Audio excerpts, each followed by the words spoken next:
Welcome to Really American. I am Michael Hayne. Now, what could possibly be getting Fox News' panties in a twist today? Could it be rainbow beer cans? Could it be a black mermaid? Could it be Taylor Swift? No, I know what it is. President Biden appearing on The View just about an hour. Damn, I was so close. Yes, President Biden joined the panel on The View yesterday morning, becoming the first sitting president to ever join the broadcast. President Biden spoke at length about his remaining few months in office, basically saying that he's at peace with his decision to step down as a Democratic presidential nominee, even though he still feels certain he would beat Trumpy Dumpty. Jokes about Paul Pelosi nearly being beaten to death. He thinks that's funny. Let's see what else. He hinted that the Second Amendment people could do something against Hillary Clinton.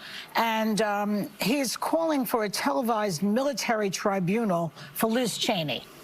These are his past statements and ideas. He's blamed now, but now he's blaming rhetoric from you that you inspired these two assassination attempts. After all of the calls for violence, take them out, all the rest of it, you know what it is. Don't you think that that is just unbelievable? And what do you say to that? Well, I think he is the most unusual president. No. Look, when I ran, I said I was running. One of the first major speeches I made was before Independence Hall about democracy. That democracy was at stake. And to restore the soul of this country. Yes, and look, Trump is Careful. there's not a lot of social redeeming value there. No, you think? Right. But here's the thing. He really does not believe in democracy and the guardrails that our system is set up for the abuse of power. You can almost detect the scent of white male fragility, projection, deflection, and denial of reality, even though it's right in front of your face, going on at Fox News right now. What was their ever so insightful and well thought out response to these obvious facts? Cycle today is about the assassination report in Iran threatening to assassinate Trump. And he goes on to say that Trump has no redeeming social value and doesn't believe in democracy. President Biden has spent his entire time in the White House going off on 50% of this country. He hates MAGA Republicans. Let's be honest about this. The vitriol, every time he opened his mouth, MAGA Republicans are such an extreme threat. The vitriolic anger and hatred from this president to half of this nation has been on full display. Period. That is the bottom line. It's not even about President Trump. He hates anyone who ever voted for President Trump, and that's scary. That was Mr. Unity. Emily? Yeah, that's right. Mr. Unity, that continues after he said to put President Trump in the bullseye. You're absolutely right, Charles. And this is someone whose rhetoric is, frankly, so below the office that he is privileged to hold. This is absolutely unacceptable. I will await his apology and accountability, his accountability for this rhetoric on the heels of two assassination attempts. You're going to wait for the apology. Harris, how difficult is it to say, let's tone all this down? See, I don't know. It's a great question. I think that it is difficult not to say the quiet part out loud when you feel like you've been pushed off the ticket. And look, he tried to gloss it over at the United Nations General Assembly speech, talking about he chose to leave for the great of the country. You think that's good, what he just did for the country? To double down on, well, how much this guy deserves it because he's a threat to democracy? To say the things he just said about Trump after two assassination attempts? You think that's good for the country? I'm going to say no, it's not. Biden knows it's not. Biden doesn't care. My big question now is, what else is being said in quiet quarters at the Biden-Harris White House, and how much does she have to say? What's disturbing is that there are a whole lot of Democrats in this country who are taking his marching orders very seriously. There was a Rasmussen poll released last week that found that nearly 25% of Democrats wish the attempted assassinations had been successful. Realize where we are at, because it is scary. Yes, everyone. Okay, faux news channel, and for that African-American gentleman on the panel who I believe wishes he was Mark Robinson, because he wishes he was the one who had his head so far up Trumpy Dumpty's ass he was tasting indictments. Here's what Joe Biden was actually doing during president. He wasn't being a divisive, crazy, tweeting mean girl, con man, psycho, grifting, and golfing. Here's what he was actually President doing. Biden's leadership for American families. When President Biden comes before Congress to deliver his State of the Union, Americans will hear a clear theme. America's economy is growing, inflation is slowing, and the Democratic agenda is delivering. Today, many Americans are paying less for insulin than they did a few years ago, thanks to the Democrats in the Senate and House and the President. Seniors on Medicare have a cap on prescription drug spending. No longer does a serious illness mean seniors have to spend thousands of dollars on prescription drugs. That's huge. Hey, folks. Thank you. And thank you.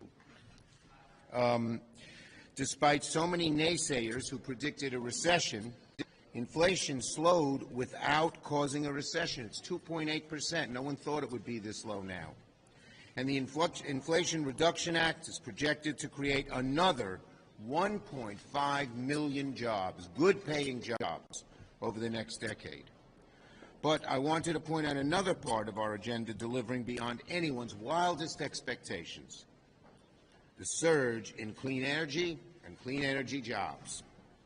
To quote the New York Times, amazing. He was able to do all this without spending every waking hour on the golf course or being a jilted, angry, mean girl, sending out mean tweets about personal, incoherent grievances and what are you going to do if you get caught banging porn stars when you have a pregnant wife at home. Anyway, as you can imagine, Sean Hannity, who is Trump's #1 cuck, his mangina was extra sore over this.